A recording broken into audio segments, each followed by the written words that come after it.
que le Maroc fait partie des rares pays au monde où les dépenses de santé sont majoritairement prises en charge par les ménages. C'est inacceptable, c'est pas possible. Il faut que la solidarité nationale joue. Il faut que les mutuelles jouent le rôle. C'est en cours, mais il faut que ça soit beaucoup plus rapide et que véritablement le chantier de l'amour soit une fierté en fin de compte et pas un échec. En tout cas, c'est l'inquiétude.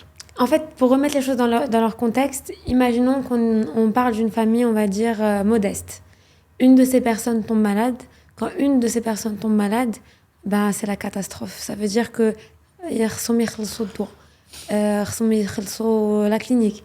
Et d'un coup, et ben, en fait, tout ce poids se renverse sur toute la famille. Et en fait, ton capital santé, ça devient vraiment ton Un capital gros vie. point du budget de la famille et qui est supporté par Exactement. la famille. Exactement. Et c'est ce que tu disais juste avant. C'est ce que je disais, excuse-moi de t'interrompre, Vas-y, c'est ce que vas-y. je disais, maintenant, il faut voir le verre à moitié plein. C'est-à-dire qu'il y a eu beaucoup de choses qui ont été améliorées grâce justement à ce chantier et que je vois chaque jour en tant que médecin sur le terrain.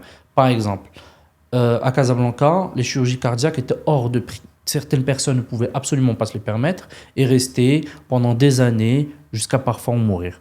Aujourd'hui, grâce à la Motadamoun, la chirurgie cardiaque est remboursée pour les patients ayant la Motadamoun, c'est-à-dire les anciens amédistes, à 100%. Et je vois chaque jour des patients qui se font opérer d'un triple pontage coronarien gratuitement, totalement gratuitement. Et je peux vous dire que ça sauve des vies.